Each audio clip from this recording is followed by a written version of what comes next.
Salam aleykum əziz Ağatalallar və şəhərimizin qonaqları. Bildiyiniz kimi uzun müddətdir Tariximiz adlı layihə çərçivəsində Honzagor adlanan dağda el arasında İmam Şamil dağı adlanan ərazidə biz sənədli film hazırlayırıq. Qolodo ərazisində baş vermiş döyüşlər haqqında, oranın tarixi haqqında böyük bir sənədli film hazırlanır. Sadəcə demək istədiyim odur ki, bəzi səbəblərlə əlaqəli ora haqqında tam ətraflı məlumat ala bilmədiyim üçün mən çəkilişi etdikdən sonra aşağı düşərək şəhərə və Balakəndən bizim regionumuzun dəyərli tarixçisi olan Akif müəllimdən müsahibə aldım və oranın tarixi haqqında bizə çox geniş məlumat verdi.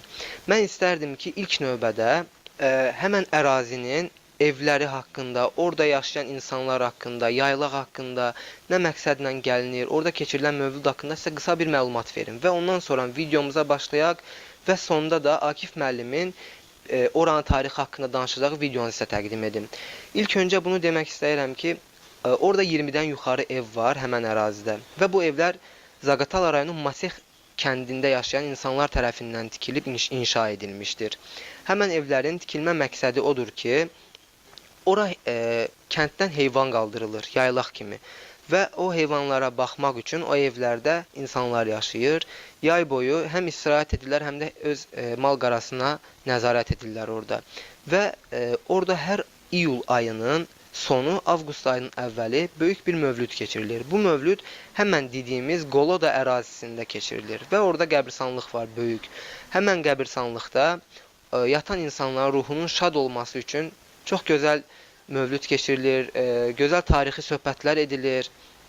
İndi isə ilk olaraq gəlin həmən evlər haqqında qısa hazırladığım video ilə tanışılaq və orada başıma gələn hadisələr, keçirdiyim 2 günü qısa bir filmə cəmləmişəm və sonra da Akif müəllimin ora haqqında edəcəyi tarixi söhbəti dinləyək. Hələlik dostlar.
Dayıyla bir yerdə önə qəbirstanlığa getdim.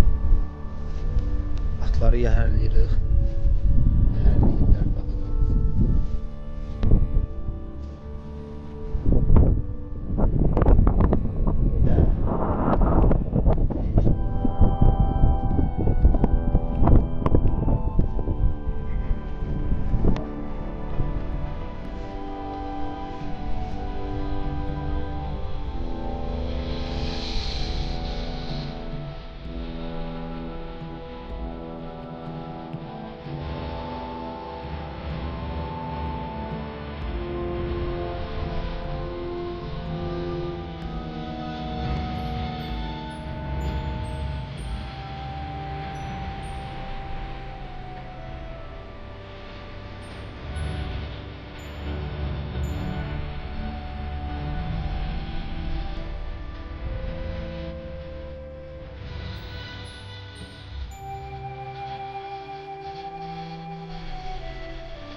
Atlar dronun səsindən hürküb qaçdılar. İndi Ramazan dayını axtarırıq hara gediblər deyə.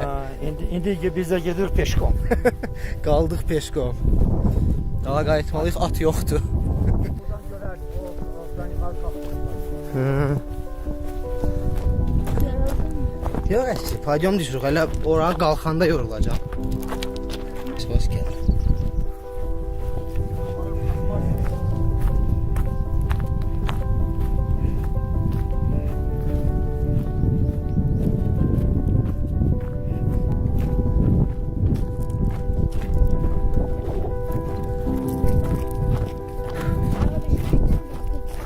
İndi yuxarı qalxacaqsan. Yuxarı qalxacaqsan. İndi buradan yuxarı, yuxarı nəyə kimi padyom? O bulağa kimi padyom. İndi bezməyəcəksən.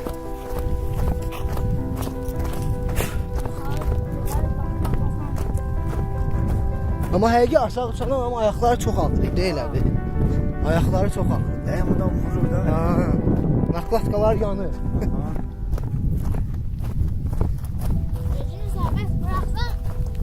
Hele can, düşeceksen de. Uçacaqsan. Böyle tez gedib bıraxsın. Sən sərbəst bıraxdın. Havasıya bıraxdım ben. Bırax, havasıya bıraxsan. 2 litre yarım, 3 litreye yakın benzin yandırıram. O gedir hamısı Bütün benzin. ailelere orada kim kalırsa hamısına var da işte yoksa olmayana da var. Var, işıq var.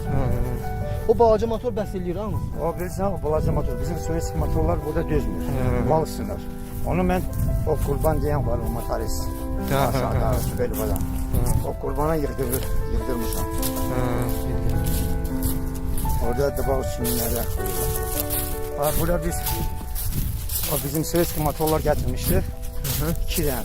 Biri yandı, birinde val sındı. Hava sıklıktı burada. Hani? Bizim bu işte motorlar burada yaxşı işləmir. Aşağıda yaxşı işləyən motor gətirsən bura, burada işləmir. İşləyir. Boğula. O aşağıda işləyən kimi işləmir. Bu motorda aşağıda təmiz işləyir, burada yox. Hava basıncı çoxdur da burada, hava sıxlığı var.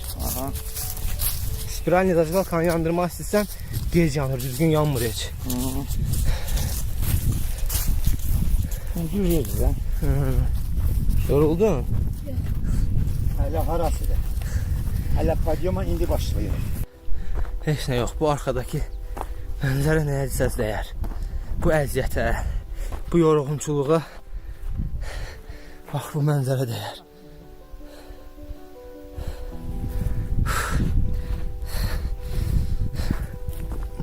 Gəlişi atlarla gəldik.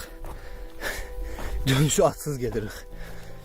Ramazan dayı atları duranın səsindən qorxdular. Hürküb qaçdılar. Məcburuq ayaqla dala qalxırıq evə.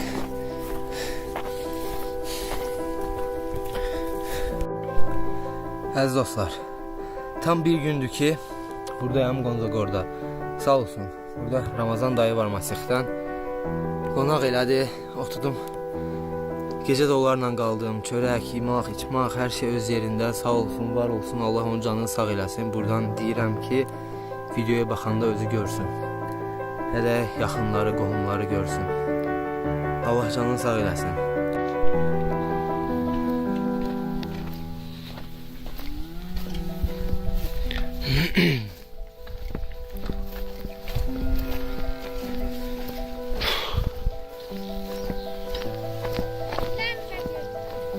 Abi kapı oradan idi. Oradan.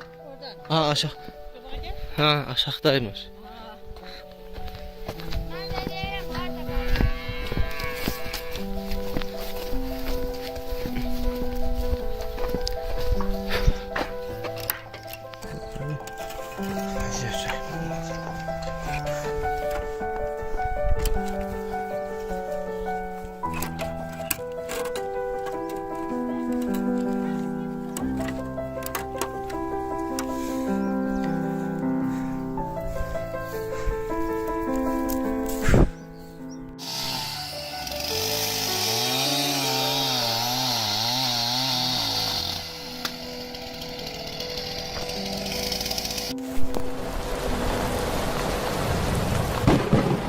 Yıldırım çakıl yağışlarımız var. Yıldırım yağışı olacak.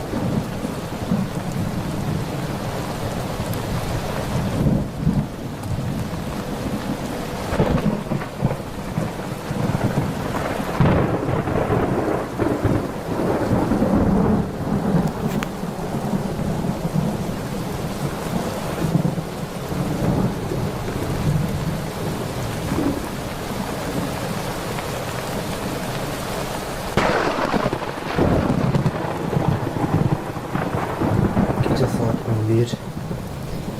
Güclü yağış yağır.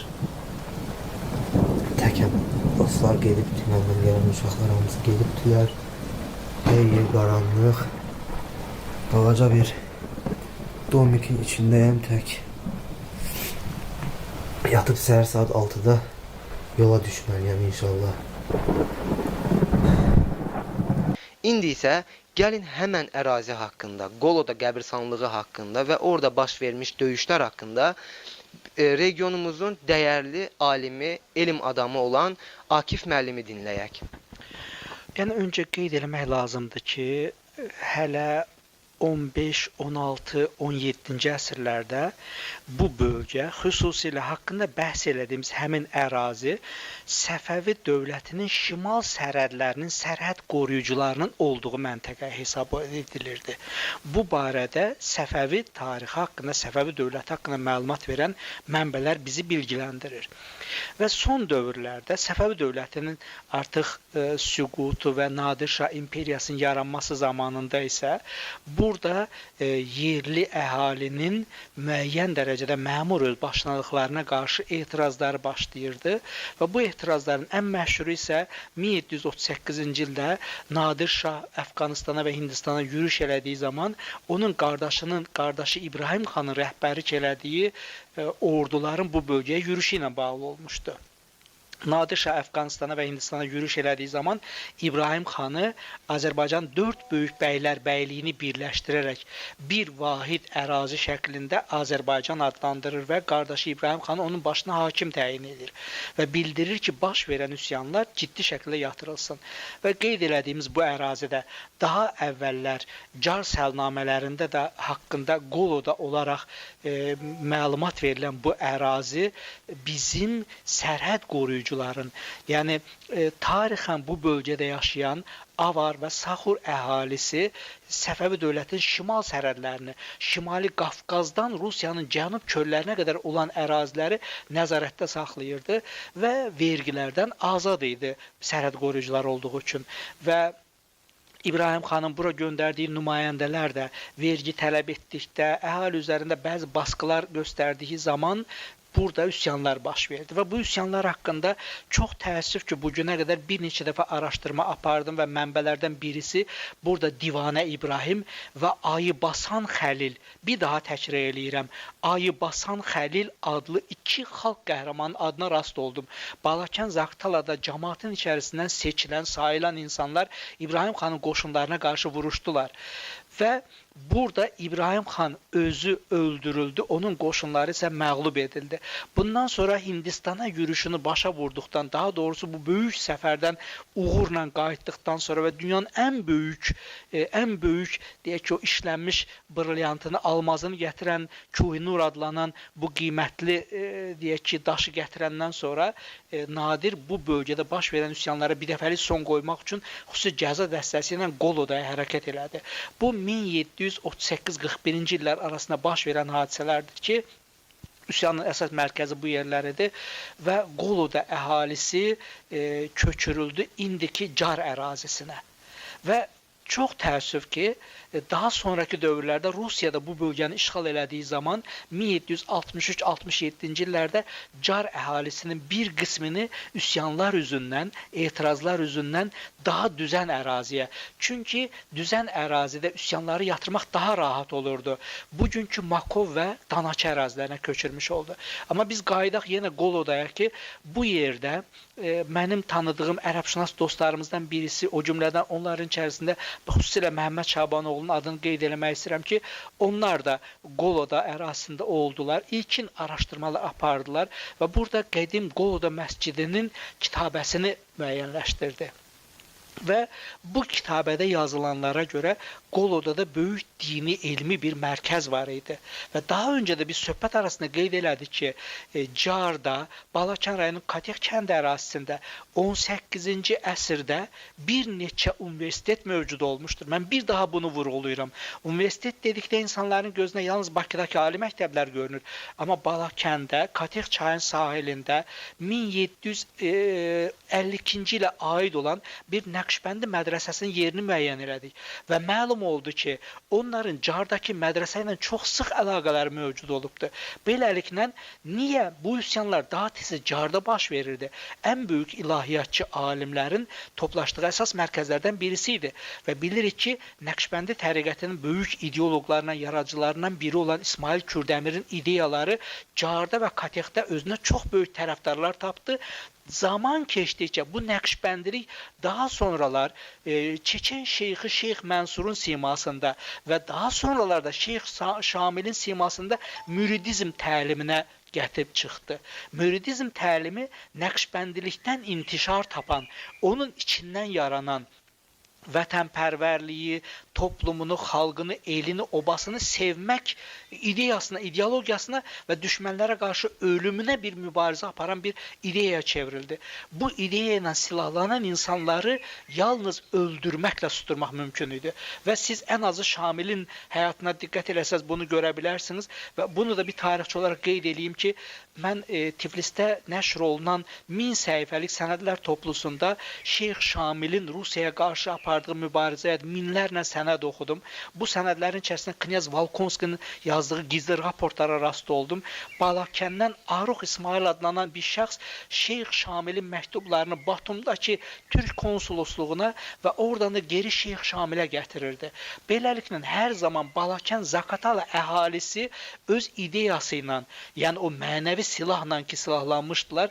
Bax, bu adamlar hər zaman o mübarizənin yanında oldular. Və Şeyx Şamilin çox maraqlı məktublarından birisinə rast oldum ki, o qeyd eləyirdi. Dağıstanın və Qafqazın nicatı bizim Türkiyə ilə birliyimizdədir. Baxın, o böyük mücahid çıxış yolu nədə göstərir? Türk-İslam birliyi yaratmaqda. Hətta Danyal Sultanla birlikdə Şeyx Şamilin çox gözəl bir fikir var idi. Qafqaz evi yaratmaq. Bugün düşünək, Qafqazdakı bütün xalqlar bir dövlət halında birləşmiş olsalar, kimsə bu dövlətlər və bu xalqları yenə bilməz. Çünki 1000 illərə dayanan tarixi ənənələr və ən azı Qolodada baş verən hadisələr onu göstərdi ki, Nadir Şahın qardaşı İbrahim xan böyük bir ordu ilə, yəni bu ordunun 50 min, 100 minə qədər döyüşçüsü olduğundan bəhs eləyirdi. Buradakı bu icmalar o ordunun belə öhdəsindən gələ bilmişdi. Doğrudur, Nadir Şah sonra bu əhalini cəzalandırdı. Amma hər halda Nadir Şah dünyanın sonuncu ən böyük fatih hesab olunur. O tarixdə 2. Mehmet və Böyük Makedoniya İskəndərlə müqayisə olunur. Və bir faktı da qeyd edelim ki, biz Nadiri kiçiyə almayaq. Nadir dünya tarixində Hindistanı tam fəth eləmiş yeganə sərkərdədir. Baxın, bunu nəzərə alacaq olsaq, bu bölgənin insanların mübarizəsini və mərdliyini, bu bölgənin insanların əyilməzliyini heç nə ilə müqayisə eləməz. Və yeri gəlmişkən daha sonraki dövrlərə biz qayıdacaq olsaq, burada o cümlədən 1863-cü ildə çox böyük bir üsyan baş vermiş Hacı Murtuzun başçılığı ilə və bu üsyanda 18 nəfər dar ağacından asıldı Hindiki Zaqatala qalasının içərisində və 1000 nəfər ailəsi ilə bir yerdə Sibirə sürgün edildi. Mən Çarın fərmanını oxuduqda tüklərim ürpəşirdi.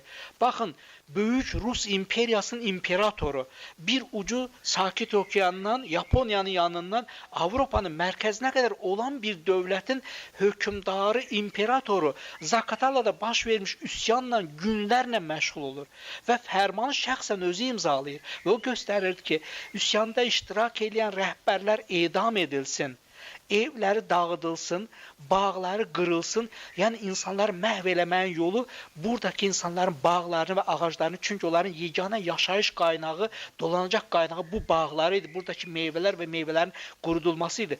Düşmənə sinə gərmələrin səbəblərindən birisi də bu bölgədə ən qədim dövrlərdən bəri insanlar meyvəni qurudaraq aylarca belə deməli ac susuz qala bilirdilər. Yəni meyvə ilə qidalanırdılar, meyvə qurusu ilə qidalanırdılar.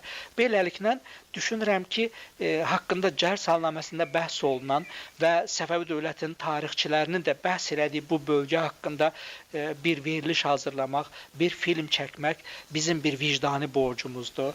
Düşünürəm ki, bu Orxan bəy sənə həyatda görə biləcək ən ciddi işlərdən birisi, ən uğurlu işlərdən birisi olacaq.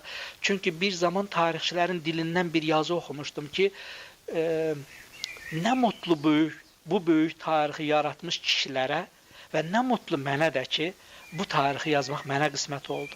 Yəni, nə mutlu sənə ki, Orxan bəy, sən bu bölgənin şərəfli tarixi ilə bağlı serial çəkilişləri davam elətdirdin və mən də məhz o serial çəkilişlərdən səni izlədim və kənardan uğurlar dilədim, əhsən dedim.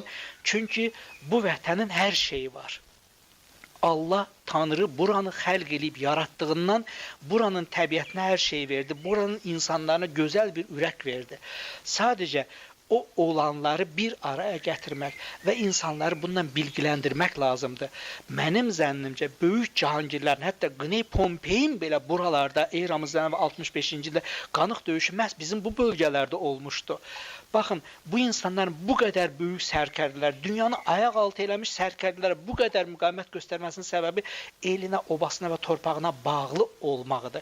Necə ki, mən səndə də bunun əlamətlərini görürəm və təşəkkür edirəm.